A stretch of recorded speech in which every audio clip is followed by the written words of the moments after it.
नमस्कार, मैं कुलदीप सरदार। The LLNTop.com ने वादा किया था कि उत्तर प्रदेश के तमाम अड्डों से यूपी चुनाव की चौकस और चौचक कवरेज लेकर आएंगे। रायबरेली में है ये इलाका, सोनिया गांधी का गढ़ कहा जाता है, लेकिन जब विधानसभा की बात होती है रायबरेली सदर सीट की तो ये अखिलेश सिंह का गढ़ है। अखिलेश सिंह 23 साल से यहाँ से विधायक हैं। 3 बार कांग्रेस से विधायक रहे, 1 बार निर्दलीय विधायक रहे और पिछली बार वो पीस पार्टी से विधायक रहे। फिर वो कांग्रेस में आ गए और इस बार अपनी विरासत उन्होंने अपनी बेटी 28 साल की बेटी अदिति सिंह को सौंपने की तैयारी की है। अदिति यूएस से मैनेजमेंट की पढ़ाई करके आई हैं और नौजवान हैं, तो हमारी भी दिलचस्पी थी कि राजनीति पर और देश और समाज पर उनके इस नौजवान वाले विजन पर बात की जाए। तो मैं रायबरेली का, ये कौन सा कॉलेज है सर? एनआईसी कॉलेज में इनकी रैली हो रही थी, तो मैं यहीं चला आया और सोचा कि इनसे बात करूं, आपकी भी बात कराता हूं।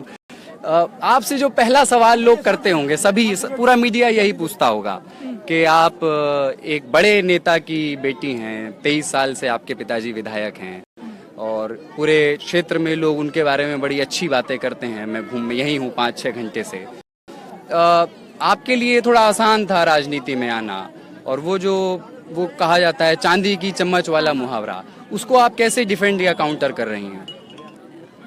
आप राजनीति में किसी के भी थ्रू आए, किसी के भी माध्यम से आए, राजनीति बहुत बहुत डिफिकल्ट है। Just for the record, it is very difficult, बहुत ज्यादा डिफिकल्ट है। जब आप किसी के थ्रू आते हैं या किसी के बेटे बेटी हो या किसी, मतलब जो कहते हैं जो एक डिनेस्टिक पॉलिटिक्स होती है, तो प्रेशर्स बहुत होते हैं। अब देखिए, मेरे पिताजी का है 25 साल का एक्सपीरियंस और लोग एक्सपेक्ट करते हैं कि मैं एक ही दिन में वैसा ही काम करूं जैसे मेरे पिताजी ने। एग्जैक्टली। और फिर इसीलिए अब मुझे ज्यादा मेहनत करनी पड़ती है ताकि मैं थोड़ा भी मैच कर पाऊं।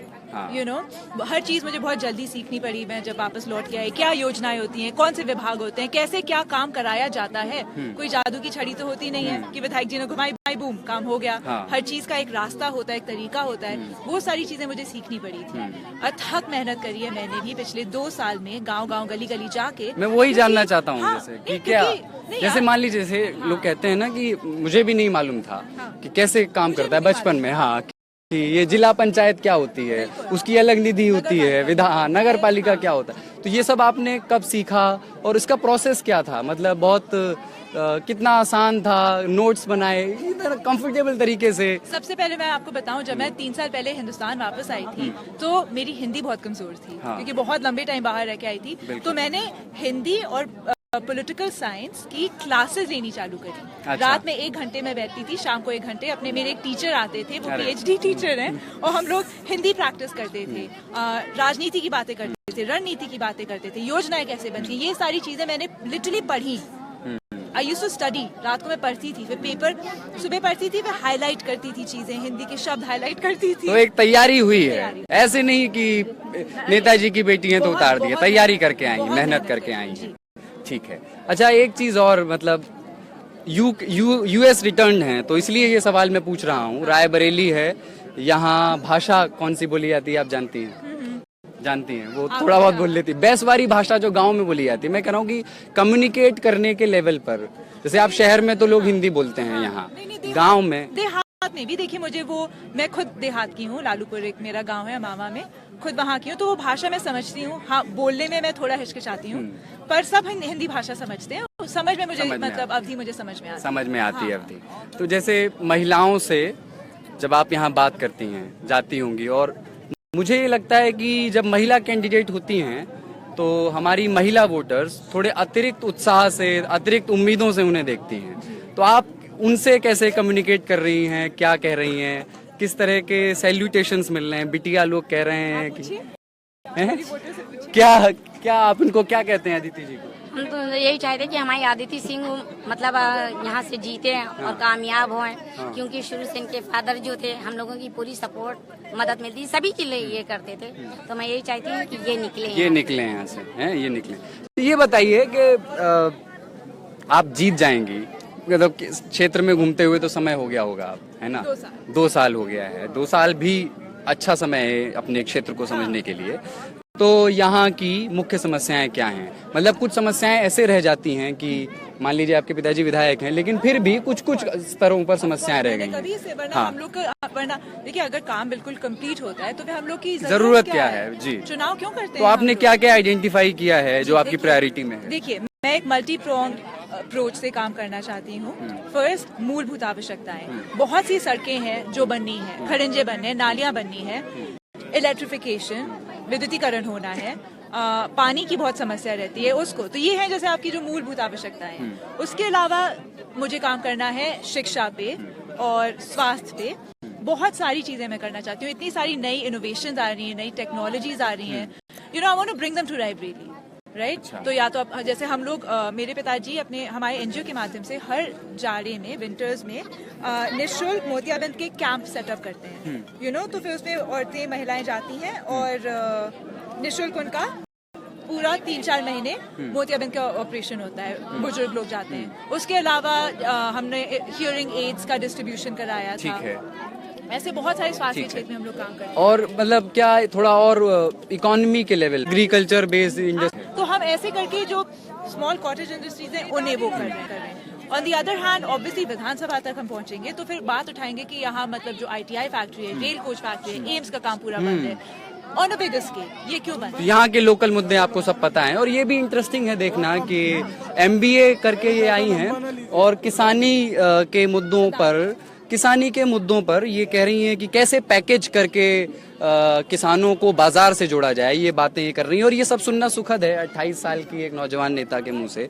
मैम, एक सवाल और मेरा है कि लोग अपनी नेता की पर्सनल लाइफ के बारे में भी कुछ कुछ जानना चाहते हैं। मैं बस इतना जानना चाहता हूँ कि आप पढ़ाई किस तरह की करते हैं, किताबें आपको कौन सी पसंद है, फिक्शन, नॉन फिक्शन, म्यूजिक कौन सा सुनती हैं? मैं बहुत पढ़ती हूँ, books, as in books, both fiction and non fiction. Recently बहुत ज्यादा मैं काइंड ऑफ सोशल कमेंट्री बहुत पढ़ने लगी हूँ, मैल्कम ग्लैडवेल टाइप की, अच्छा। You know. I do read fiction, अब बहुत ज्यादा टाइम नहीं मिलता है फिक्शन रीड करने का। I travel a lot. I love traveling. I travel a lot. I'm sorry. I think we're going to have to maybe at some point cut this short. अच्छा, I travel ठीक a है। lot. मैं बस and, एक आध सवाल आराम और।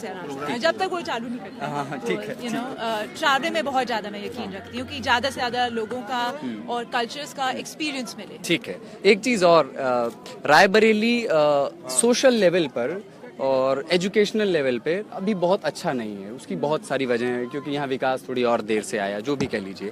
तो यहाँ लोग महिलाओं की समस्याओं को लेकर के उतने अवेयर नहीं हैं या थोड़े प्रोग्रेसिव नहीं हैं। तो मैं ये कह रहा हूँ, तो जैसे हम लोग दिल्ली में खुल करके सभा के प्रांगण में पधारने वाले हैं।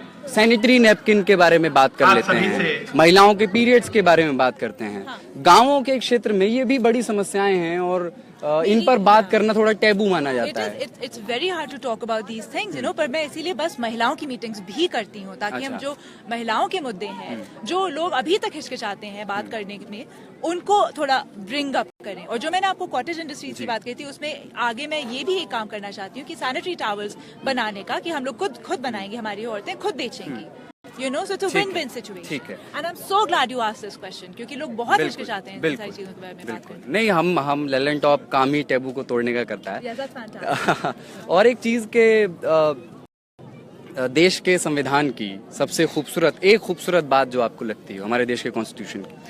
सबसे खूबसूरत बात तो ये है कि हमारा देश का संविधान जब बना हुआ था, तो जो संवैधानिक सभा थी, द कॉन्स्टिट्यूएंट असेंबली, उसमें हर जात के, हर धर्म के लोग थे, औरतें थी, महिलाएं थी, आदमी थे, सब लोगों ने मिलकर इसे बनाया था। बिकॉज वो एक मतलब they wanted a successful country and it's open to interpretation. It's वो हमारा देश का जो संविधान जब बना था, तो हर देश के जो ऑलरेडी एग्जिस्टिंग संविधान थे, उनसे बेस्ट चीजें ली गई, लेकर के सबसे लेकर के, एंड देन एडिशनली उसमें और बहुत सारी चीजें जोड़ी गई थी, हर जात, हर धर्म, हर कास्ट के आदमी को अकोमोडेट करने के लिए। That's fantastic. क्या खत्म कर दूंगा? लास्ट क्वेश्चन वो ये कि आप US से आई हैं, तो ये सवाल किसी ने भेजा अभी कि ये जरूर पूछ लो। डोनाल्ड ट्रंप का लोग बहुत नाम ले रहे हैं, यहाँ तो पता नहीं कितने लोग जानते हैं उनको। पर वर्ल्ड पॉलिटिक्स में आपका ओवरव्यू अगर मैं समझना चाहूँ डोनाल्ड ट्रंप के जरिए कि उनकी politics I was just as surprise. मैं उनकी पॉलिटिक्स और उनकी रणनीति से बिल्कुल खुश नहीं हूँ। आप ऐसे ही 7 कंट्रीज के इमिग्रेंट्स को बंद नहीं कर सकते हैं, उनकी एंट्री बंद नहीं कर सकते हैं। डिवाइसिव पॉलिटिक्स है, विभाजन की राजनीति है, मैं कभी इससे सहमत नहीं हूँ। कभी सहमत नहीं है। ठीक है, थैंक यू सो मच हमसे बात करने के लिए अदिति। ये अदिति सिंह को देख रहे थे आप और पीछे कार्यकर्ताओं ने, समर्थकों ने ताली बजा दी है। रायबरेली सदर से मैं कुलदीप सरदार, कैमरे के पीछे अमितेश कुमार, द ललन टॉप.com के लिए।